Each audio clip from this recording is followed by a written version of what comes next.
Welcome बच्चों। अभी तक हमने देखा कोऑर्डिनेट ज्योमेट्री इस चैप्टर में। तो स्टार्टिंग में तो हमने देखा कि डिस्टेंस फार्मूले के बाद में उसी का इस्तेमाल किया हमने। तो वहाँ पर हमने कोलिनियरिटी ऑफ पॉइंट्स देखे, ठीक है, और अलग अलग डिस्टेंसेस फाइंड किए, ठीक। उसके बाद में हमने देखे 4 और फार्मूले, जिसमें से मेन था हमारा section formula for internal division and external division. उसके बाद में हमने देखा मिड पॉइंट फार्मूला, और मिड पॉइंट फार्मूला के बाद में सेंट्रोइड फार्मूला, ठीक। और उसके बाद में जो हमारा नेक्स्ट टॉपिक बना वो था स्लोप ऑफ लाइंस, जिसके पहले हमने एंगल देखा, जिसको हमने इंक्लिनेशन कहा था। याद करिए, हमने कहा था ये एक्स एक्सिस है, वाई एक्सिस है, ये अगर लाइन है तो positive direction of x axis के साथ में जिस लाइन का जो एंगल बनेगा ये हमारा क्या रहेगा, इंक्लिनेशन, ठीक है। और इंक्लिनेशन के बाद में हमने फाइंड किया स्लोप को, ठीक है। तो स्लोप को हमने, हमारे पास फार्मूला क्या था स्लोप के, 2 फार्मूले थे, ठीक है। एक तो थीटा अगर दिया जाए तो सिंपल आप बोलो कि टैन थीटा, ठीक है। लेकिन अगर इसी लाइन पर कोई भी 2 पॉइंट अगर दिया जाए तो उसके अगर कोऑर्डिनेट्स लेते x1 y1 और यहाँ पे लेते x2 y2, तो हमारे पास में फार्मूला बनता y2 minus y1 upon x2 minus x1, ठीक है। मतलब आप ये फार्मूला भी यूज़ कर सकते हैं, ये फार्मूला भी, लेकिन ये कब, जब आपको एंगल दिया जाएगा। ये कब, जब आपको 2 पॉइंट्स मालूम होंगे, उनके कोऑर्डिनेट्स मालूम होंगे। तो ये सब चीज़ें आपके थोड़ी ध्यान में रखनी है। और उसी के चलते हमने कुछ क्वेश्चंस हमारे प्रैक्टिस सेट 5.3 में शुरुआत भी की थी, जिसमें से हमने ऑलरेडी 3 क्वेश्चंस देखे थे, कुछ आपको होमवर्क भी दिए थे। आई होप कि आपने किए होंगे। उसके बाद में क्वेश्चन नंबर 5 है, 6 है, 7 है, 8 है, ठीक। तो ये क्वेश्चंस हमको क्या करना है, यहाँ पर आज देखना है, ठीक है। तो उसमें से हो सकता है कि एक आध 2 क्वेश्चंस मैं बताऊँ और एक आध 2 क्वेश्चन आपको करने हैं, ठीक है। तो चलो देखो, अच्छा 1-2 और पॉइंट बताए थे, याद है। स्लोप अगर है और आपको स्लोप का इस्तेमाल करना है तो 2 तरीके से, एक तो कोलिनियरिटी चेक करने के लिए और पैरेललिटी चेक करने के लिए। मतलब अगर 2 लाइन्स के स्लोप सेम है, जैसे मान लीजिए पहली लाइन का स्लोप m1 है, दूसरे लाइन का स्लोप क्या है, m2 है, और उसमें अगर कॉमन पॉइंट है, ठीक है, उसमें क्या है, कॉमन पॉइंट, तो वो जो पॉइंट्स है, गिवन पॉइंट्स, वो कोलिनियर होते हैं। और अगर नो कॉमन पॉइंट आया तो इसका मतलब वो क्या देता, हमको पैरेलल देता। ये भी पॉइंट हमारे पास है, आपके डायरी में आ चुके हैं, तो आप उसको बराबर ध्यान से देखिएगा। चलो अभी तो हमारे पास क्वेश्चंस है, उसके हम क्या करने जा रहे हैं, यहाँ पर हम देखते हैं उसके आंसर्स को, ठीक है। तो चलो यहाँ पर देखते क्वेश्चन नंबर 4 क्या कहता आपसे। वो देखो, if ABC are vertices of triangle, यानी उसने क्या दिए, ट्राइंगल के वर्टाइसेस। हम यहाँ पे लिख देते गिवन वर्टाइसेस, आप गिवन वर्टाइसेस बोल सकते हैं, या फिर अपने सादा सिंपल सा अगर पॉइंट्स ले लिए तो भी चलता। सो पहला क्या है, तो पहला है हमारे पास ए के कोऑर्डिनेट्स है 1, दूसरा कौन है हमारे पास, बी है, जिसके कोऑर्डिनेट्स है हमारे पास 0, मैं बार बार आपसे कहता हूँ, जब भी कोऑर्डिनेट्स लिखेंगे तो इक्वल के एवज में इस तरह का साइन देना, ठीक है। और तीसरा है हमारे पास कौन सा, ये है तीसरा हमारे पास है -5, 3 है, बराबर। तो ये आपको थोड़ा ध्यान में रखना है। अब उसके बाद थोड़ा आगे बढ़ते तो क्या कहा उन्होंने, find the slope of each side. जैसे अगर बात करता हूँ मैं, तो ये अगर है, ये ABC, क्योंकि ट्राइंगल है, ट्राइंगल के वर्टाइसेस दिए, तो पहली बात ये जो हमारा एंगल, ये जो साइड है AB, आपको इसका भी क्या करना है, स्लोप निकालना है, BC का भी स्लोप निकालना है और AC का भी स्लोप निकालना है, यानी तीनों साइड्स के स्लोप्स आपको निकालने हैं, ठीक है। तो स्लोप निकालने के लिए देखो, यहाँ पे एंगल तो दिया नहीं है कोई, तो हम कौन सा फार्मूला यूज करेंगे, slope is equal to y2 minus y1 upon x2 minus x1, ये वाला फार्मूला यूज करेंगे। लेकिन बात क्या है कि यहाँ पे 3 पॉइंट है, तो ऐसा हो सकता है x1 y1, x2 y2, x3 y3, लेकिन जनरली हम यूज नहीं करते। उसके लिए सिंपल आप डायरेक्ट ले लेंगे ना, आपको मालूम है। जैसे अगर मैं AB कहूँ तो AB के लिए ये x1 y1 हो गया, ये x2 y2 हो गया, ठीक है। तो फिर क्या होगा, y2 minus y1, x2 minus x1, ये आप फंडा ध्यान में रखना, ठीक है। यहाँ पे डायरेक्ट शुरू करते, क्या कहा है फिर से एक बार, ABC दिया है, vertices of triangle, find the slope of each side, यानी हर जितनी भी साइड है, 3 साइड होती है, उन तीनों साइड के हमको क्या करने, स्लोप निकालने। तो चलो मैं निकालता हूँ पहला स्लोप ऑफ साइड AB। पहला कौन सा लेते हैं, स्लोप ऑफ साइड AB। तो मैं किसको चलाऊंगा अभी, ये AB को। तो जैसे कि फार्मूला क्या कहा मैंने, y2 minus y1 upon x2 minus x1। तो आप पहले को जो A है उसको आप समझो क्या, x1 y1, दूसरे को क्या समझो आप, x2 y2। तो y2 कौन होगा फिर 4, y1 कौन होगा -1। तो फार्मूला मन में फार्मूला बोलते जाओ, y2 माइनस y1, तो y2 होगा 4 माइनस ये है y1, यानी वो होगा -1, लेकिन ऐसा अच्छा नहीं है, अब ब्रैकेट दे दो उसको। फिर x2 माइनस x1 मतलब 0 माइनस 1 हो जाएगा। अब सिंपली इसको सॉल्व करना है। यहाँ पे देखो ये माइनस माइनस प्लस होगा, 4 + 5 ये बने, सॉरी 4 + 1 ये बनेगा 5 और ये बन जाएगा हमारा 1 -1, क्योंकि 0 के साथ में कोई फर्क नहीं पड़ता। और जब आप इसको आगे बढ़ाएंगे, सो नीचे का 1 नहीं लिखा तो भी चलता, तो आंसर बनेगा -5। यहाँ पे आंसर क्या आएगा आपका -5 आएगा, ठीक है। दूसरा, अब आपको कौन सा लेना है, बी सी, तो मैं यहाँ से लेता हूँ बी सी। देखो ये थोड़ा सा यहाँ से लेने के एवज में इधर से जाओ, डायरेक्ट ध्यान में आ जाता, ठीक है। सो हेडिंग क्या रहेंगी हमारे, स्लोप ऑफ साइड, कौन सी, slope of side B C, ठीक है। सो बी सी के लिए अब आप बी पॉइंट वाले को, इसको आप x1 y1 समझो, इसको x2 y2, अरे फार्मूला तो वही होगा ना फिर से, कौन सा, y2 - y1 / x2 - x1, तो y2 बनेगा 3 माइनस y1 बनेगा 4, फिर x2 बनेगा -5 माइनस x1 बनेगा 0। जिस पॉइंट के बारे में, जिस साइड्स के बारे में आप ले रहे हो, उसी को x1 y1 x2 y2 consider करो और बराबर डायरेक्ट फार्मूला लगा दो, ठीक। तो देखो 1 - 4 बनेगा ये -1 अपॉन -5 - 0 ये बनेगा -5। अब देखो दोनों तरफ माइनस माइनस कैंसिल हो जाएगा, तो 1 अपॉन क्या बनेगा 5। तो इस तरह से आप किसको निकाल सकते हैं, slope of side B C. Now the side remains what, कौन सी साइड बचती है, ए सी। तो ए सी, अब ये ध्यान में रखना, तो ए वाले को, ए के जो कोऑर्डिनेट्स है उसको बोलेंगे आप x1 y1, सी वाले को बोलेंगे x2 y2। तो चलो पट से बताओ, x1 कौन 1, y1 -1, x2 -5, y2 3। तो चलो इसको अनुसार काम करते हैं। फिर से हमारे पास स्लोप ऑफ साइड कौन सी लेंगे अभी हम, ए सी, स्लोप ऑफ साइड ए सी। तो देखो ए सी, तो फार्मूला फिर से कहा कह रहा हूँ मैं आपसे, कौन सा फार्मूला है, y2। देखो x1 y1 x2 y2, तो y2 कौन होगा 3 माइनस y1 वो आएगा -1, फिर -5, ठीक है, माइनस यहाँ पर आएगा 1। अब आप इसको सॉल्व करो फट से। देखो ये माइनस माइनस प्लस, तो 3 + 1 बनेगा 4 अपॉन, ये दोनों माइनस है तो एडिशन होंगे, तो -6 होंगे। आप इसको थोड़ा कट कर सकते हो 2 से, तो बीच में आप माइनस डाल दो, 2 × 2 = 4 और 2 × 3 = 6। यानी हमारे पास slope of side A B B C A C तीनों के स्लोप हमको मिल गए। इतना सिंपल है। बस आपको क्या होता है कि आपको कंसेप्ट थोड़ी सी ध्यान में रखनी होती है, ठीक है। तो चलो नेक्स्ट का तरफ बढ़ते हैं हम। हमारे पास है क्वेश्चन नंबर 5। देखो क्या कहा, show that A B C D, 4 points दिए, 4 वर्टाइसेस दिए, are the vertices of parallelogram. ये जो दिया ना उन्होंने, जैसे यहाँ पे कैसा कहा था, एक सिंपल कि वो ट्राइंगल के वर्टाइसेस है, हाँ, लेकिन स्पेसिफाई नहीं किया था कौन सा, कि वो आइसोस्केलेस ट्राइंगल है, वो इक्विलेटरल ट्राइंगल है, वो स्केलियन ट्राइंगल है, ऐसा कुछ भी नहीं कहा था, ना प्रूव करने को, ना उन्होंने गिवन दिया था। लेकिन यहाँ पर कहा कि ये ए बी सी डी, ये जो 4 पॉइंट्स आपको दिए हैं, ये चारों के चारों पॉइंट्स किसके वर्टाइसेस है, पैरेललोग्राम के वर्टाइसेस है, ये शो करना। पहले एक काम करते, हम यहाँ पर क्या करते, पॉइंट्स लिख देते हैं। तो यहाँ पर हेडिंग ना लेंगे हमारी, गिवन पॉइंट्स, क्या बोलेंगे यहाँ पर हम, गिवन पॉइंट्स। चलो बताओ, ए के कोऑर्डिनेट्स बताओ प्लीज। ये दिख रहा है आपको -4 -7, बी के कोऑर्डिनेट्स है हमारे पास, बोलो वहाँ पर -1 और 2, सी के कोऑर्डिनेट्स है वहाँ 8, 5, आगे बढ़ते जाओ। डी के कोऑर्डिनेट्स है हमारे पास 5, -4, ठीक है, 5, -4 है ऐसा। अब हमको करना क्या है बच्चों, यहाँ पे ये जो 4 पॉइंट्स दिए, ये वर्टाइसेस है। वर्टाइसेस का मतलब क्या है, जहाँ पर साइड्स मिलती है, वो कॉर्नर्स ऑफ पैरेललोग्राम। तो 2 मिनट के लिए अगर मान लेते कि पैरेललोग्राम का विचार करते, समझो 2 मिनट के लिए ए बी सी डी ऐसा मैंने दे दिया। तो पैरेललोग्राम की भाई खासियत क्या है, यानी क्या स्पेशलिटी उसकी, सिंपल है ना, कि उसकी जो अपोजिट साइड होती है, अपोजिट साइड सबसे पहली पैरेलल होती है, ठीक है। ये ध्यान में रखना, कौन सा, कि पैरेललोग्राम शो करना है, अपोजिट साइड क्या करो, पैरेलल बता दो।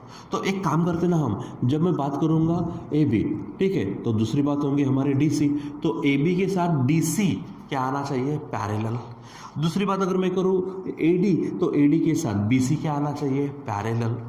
अब भाई यहाँ पे मैंने पैरेलल के बारे में भी बताया ना, बताया आपको, ठीक है। अगर 2 लाइन के स्लोप सेम है और पॉइंट कॉमन नहीं है तो पैरेलल, अगर पॉइंट कॉमन है तो कोलिनियर।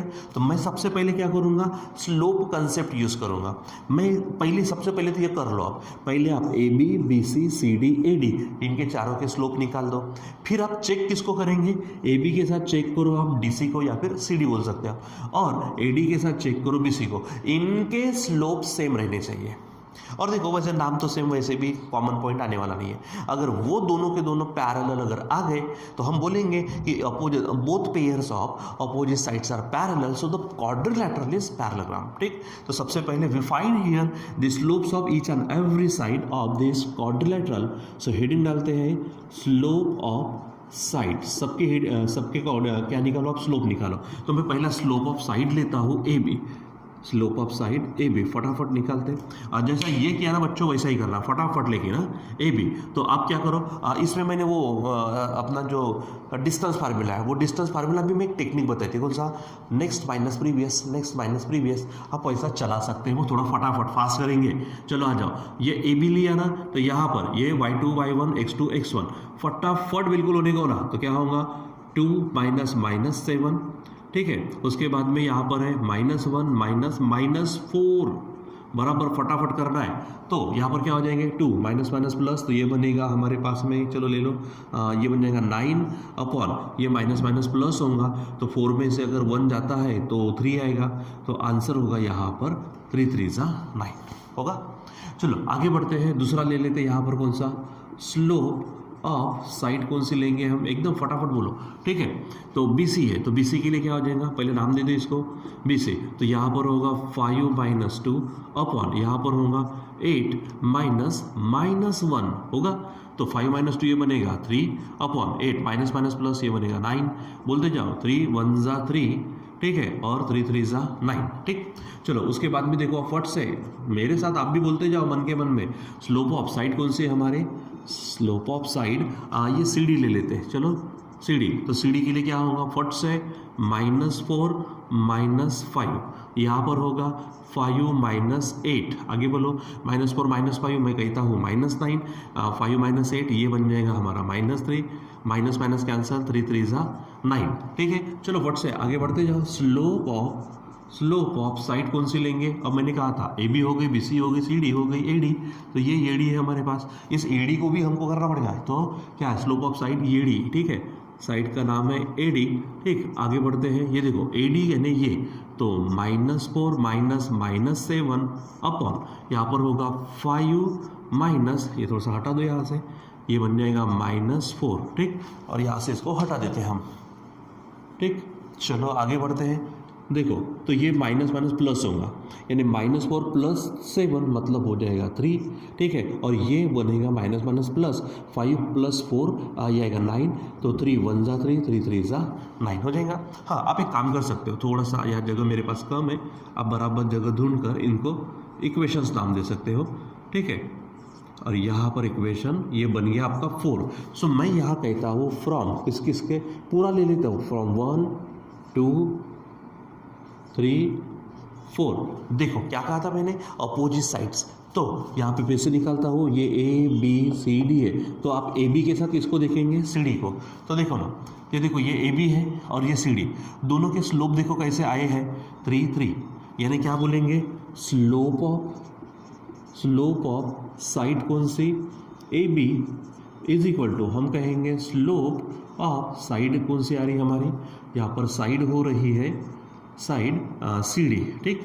दूसरी बात, अब किसको देखना था, ये BC है, BC के साथ किसको देखो, AD को। तो देखो BC सेकंड नंबर पर AD, तो इनका क्या आया है 1/3 1/3, ये भी सेम है, यानी यहाँ पे बोलेंगे हम क्या बोलेंगे, slope of side BC is equal to slope of side हो जाएंगे यहाँ पर हमारे AD। अब बच्चों दोनों की दोनों पेयर्स क्या आ गई हमारी पैरेलल, ठीक है। सो हम कहेंगे, सो क्या, बाय स्लोप कंसेप्ट, ऐसी हेडिंग डाल सकते हो, नहीं डाला तो भी चलता, डायरेक्ट लिखेंगे स्लोप, इन दोनों के स्लोप सेम है, तो यहाँ पर विषय AB पैरेलल CD, और यहाँ पर BC पैरेलल कौन हो जाएगा, BC पैरेलल बनेगा AD, हो गया ऐसा। अब दोनों पेयर्स क्या आ गई पैरेलल, तो यहाँ पे बोलेंगे as both pairs of opposite sides, ध्यान देना बराबर, both pairs of opposite sides of quadrilateral, कौन सा था वो, क्वाड्रिलेटरल ABCD आर पैरेलल, दोनों की दोनों पेयर क्या है, पैरेलल है, इसलिए हम ये बोलेंगे, क्या बोलेंगे कि क्वाड्रिलेटरल ABCD इज पैरेललोग्राम, ये क्या है, पैरेललोग्राम है, ठीक है। और अगर ये पैरेललोग्राम है मतलब जो ABCD ये है, these are the vertices of parallelogram, उसने वही पूछा, show that this ABCD are vertices of parallelogram. So finally finalize this, ठीक है। सो द पॉइंट्स कौन से बोलेंगे, ABCD, आप सिंपल ऐसा लिख सकते हो, आर वर्टाइसेस ऑफ पैरेललोग्राम, ठीक है। सो बच्चों इस प्रकार से हमको करना होता है और एकदम सिंपल सी टेक्निक है, बस माइंड में बराबर लाने को होना, ठीक। सो आप इसको देखेंगे। चलो नेक्स्ट में बढ़ते हैं, क्वेश्चन नंबर 6 है हमारे पास। So come to this question number 6। Now what did he say, find k, क्या कहा उसने, find k if R and S these are the given points and the slope of line RES is -2, यानी उसने क्या किया, 2 point दे दिए और उसका स्लोप भी दे दिया, और अब करना क्या है, के, ठीक है। तो चलो पहले हम लिख देते यहाँ पर गिवन पॉइंट्स, चलो बताइए गिवन पॉइंट्स, ठीक है। चलो क्या है, R1, -1 और वो -2, k. So I write here R, the coordinates are 1, -1 and S है हमारे पास, वहाँ पर दिख रहा है -2, के दिख रहा है ऐसा, ठीक है। अब उसके बाद करना क्या है, और एक चीज़ दी है, स्लोप ऑफ लाइन RES कितनी दी है, -2। सो आई राइट हियर अगेन, क्या बोलेंगे हम, स्लोप ऑफ लाइन RES कितना दिया है, -2, ठीक। अब अच्छा बच्चों यहाँ पर ना 2 पॉइंट है, तो यहाँ पर 2 पॉइंट अगर आ जाते ना तो वहाँ पे प्रैक्टिकली आप फार्मूला लगाने के लिए आप x1 y1 बोल सकते हैं। इसको मैं कह लेता हूँ ये x2 है, y2 है, आप इसको ऐसा बोल सकते हो। सो अब मुझे बताओ, देखो अब फार्मूला सामने लगना चाहिए ऐसा ज़रूरी नहीं है, आप जिसमें वो लाइन आ चुकी है वहाँ पर भी लगा सकते हैं। तो स्लोप ऑफ लाइन RES, चलो बताओ क्या होगा, स्लोप ऑफ लाइन RES, चलो बताओ फार्मूला क्या है, y2 - y1 upon x2 - x1, ठीक है। ये हमको ना गिवन था, ये ध्यान में रखो आप, ये गिवन है। चलो तो अब स्लोप ऑफ लाइन RES उसने खुद दिया है, कितना है, -2 is equal to y2 - y1। अब देखो बोला y2 क्या है, अरे y2 है k, माइनस y1 क्या है, -1 है, अपॉन ये x2 है, x2 कितना दिया, -2, माइनस x1 क्या है, 1 है। चलो सॉल्व कर लो इसको, तो -2 इज इक्वल टू ये बनेगा k, -1 upon -2 - 1, this will be -3। Now -3 को आप इधर ट्रांसफर करो तो -3 ट्रांसफर होगा तो प्लस नहीं होता भाई, वो डिवीजन में तो मल्टीप्लिकेशन में जाएगा, ध्यान में रखो इस तरह से। तो इज इक्वल टू k + 1, अब माइनस प्लस और 2 3 = 6 is equal to k + 1, finally 1 को ट्रांसफर करो तो 6 - 1 is equal to k। So k is equal to आ जाएगा 5। This is the value of constant k, यानी जो पूछा था वो आंसर हमको मिल गया। बस सिंपल ध्यान में क्या रखना है, पॉइंट दिए, स्लोप दिया है, कांस्टेंट निकालना है। आप कुछ मत करो, सिंपल अपने तरीके से जाइए। यहाँ पर है उन्होंने लाइन का स्लोप निकालो, फार्मूला लगाओ और अपने अपनी जगह पे वैल्यू रखते जाओ, you will get your answer, ठीक। नाउ द क्वेश्चन नंबर 8, आप बोलेंगे सर क्वेश्चन 6 है, डायरेक्ट 8 कैसे आया, सिंपल बात है, देखो ये 6 था, फाइंड के, 7 में देखो बोला फाइंड के A BC and slope of line is 7, नहीं लग रहा, this two are the exactly same questions, exactly same questions है, इसलिए ये मैं आपके लिए होमवर्क छोड़ता हूँ, ठीक। चलो इसलिए हम कहा जाते हैं यहाँ पर find k if PQ parallel RES, उसने खुद दिया है PQ पैरेलल RES। अब बीच मैंने कहा कौन सा, कि अगर लाइंस पैरेलल है इसका मतलब स्लोप सेम, तो ये लाइंस पैरेलल है तो स्लोप सेम आएंगे। चलो PQ RES दे दिए, काम पे लग जाते हैं, ठीक। तो चलो क्या है, गिवन पॉइंट्स, थोड़ी मुझे जगह कम मिलने वाली है इसलिए मैं थोड़ा पॉइंट्स को एक ही लाइन में लिख देता हूँ। चलो बताओ क्या है, P कोऑर्डिनेट्स क्या दिए उसके, P 2,4, अब थोड़ा प्लीज़ बोलिए, मुझे दिखता नहीं इतने दूर से। Q दिख रहा है 3,6 है वहाँ पर, 3,6 और उसके बाद r है, r हमारे पास है इट इज़ 3,1। ठीक है, एक काम करता हूँ ना, मुझे ये अच्छा नहीं लग रहा, मैं अपनी ही पद्धति से जैसे नीचे लिखते ताकि हमको आसानी हो जाए। ठीक है, q क्या है, q क्या है हमारे पास, q है हमारे पास 3,6। उसके बाद में क्या नज़र आ रहा मुझे, r है, तो r है हमारे पास, यस इट इज़ 3,-1 +1 ही है, and there is yes is what 5, ठीक है 5, है ऐसा। And the next is what, P Q parallel R S, हमको क्या दी है, P Q parallel R S दिया है, बराबर। अब जैसे कि देखो यहाँ पर हमने क्या किया था, स्लोप सेम थे तो लाइंस को पैरेलल लिया, और थोड़ा उल्टा करो, लाइंस पैरेलल है तो उनके स्लोप्स क्या होंगे, सेम, यानी यहाँ पर बोलेंगे हम सो स्लोप्स, ठीक है, स्लोप ऑफ लाइन कौन से, line P Q is equal to slope of line R S हो जाएगा। अब अपने अपनी जगह पे वैल्यू रखो, देखो लेफ्ट हैंड साइड में पी क्यू का काम करो, राइट हैंड साइड में आर एस का, तो slope of line P Q, तो ये पी क्यू है। फिर से अब यहाँ पे 4 पॉइंट्स थे, 3 पॉइंट 4 पॉइंट आते हैं तो आप डायरेक्ट नेक्स्ट माइनस प्रीवियस से चलाओ, तो यहाँ पर क्या हो जाएंगे, देखो पी क्यू है, y2 ये होगा y1 ये, x2 ये x1 है, यानी क्या होगा y2 minus y1 x2 minus x1, यानी होगा 6 - 4 अपॉन यहाँ पर 3 - 2 is equal to R S के लिए, देखो ये आर एस, ये होगा x1 y1, ये x2 y2, यानी क्या होगा y2 माइनस y1 मतलब k -1 अपॉन यहाँ होगा आर एस यानी 5 - 3, ठीक है, ये पी क्यू का, ये आर एस का, ठीक, बराबर सॉल्व करो, तो 6 - 4 बनेंगे 2 और 3 - 2 बनेगा 1 इज इक्वल टू, ये है हमारे पास k -1 upon this will be 2, ठीक। अब थोड़ी यहाँ पे जगह कम है, तो यहाँ पे कर लूँ मैं, यहाँ पे कर लेता, ये ध्यान में रखना आप, ठीक है, क्या हो रहा तो ये 2 1 इसको क्रॉस मल्टीप्लिकेशन में डाल दो, एक काम कर देने तो फिर यहाँ पे कर लेते, यहाँ पे मैं थोड़ी ऐसी लाइन खींच लेता हूँ, ठीक है, ये थोड़ा अच्छा नहीं दिखेगा यहाँ पर, सो इसको हटा देते हैं। चलो बताओ, ये देखो k -1 1 जा क्या होगा, k -1, देखो k -1 1 जा, k -1 2 2 जा 4, ठीक है, अब क्या होगा, k है तो 1 उधर ट्रांसफ़र करो तो k उधर गया तो 1 तो +1, इसलिए फाइनली k की वैल्यू आएगी 5, ठीक है बच्चों। तो इस प्रकार से आपको करना है, पैरेलल दिया तो उसके स्लोप सेम होंगे, या फिर पैरेलल बता रहे हैं तो उनके स्लोप सेम बताना पड़ेगा, ये सब चीज़ें, और उसके बाद में आप क्या कर सकते हो, कांस्टेंट वांस्टेंट जो भी चीज़ें हैं उन सब की वैल्यू भी आप निकाल सकते हो। तो यहाँ पर ये एक्सरसाइज है ना बच्चों, ये एक्सरसाइज कंप्लीट होती है, बस आपको एक होमवर्क करना है, और हमेशा की तरह फिर कहूँगा आप इसके जैसे सॉल्व एग्जाम्पल, ये खुद क्वेश्चन, और इसके जैसे प्रॉब्लम सेट में जो जो क्वेश्चंस होंगे वो क्वेश्चंस को आप सॉल्व करिए। और यहाँ पे मैं थोड़ा रुक जाता हूँ, बाकी का कंटिन्यू करेंगे बाद में। Till then bye.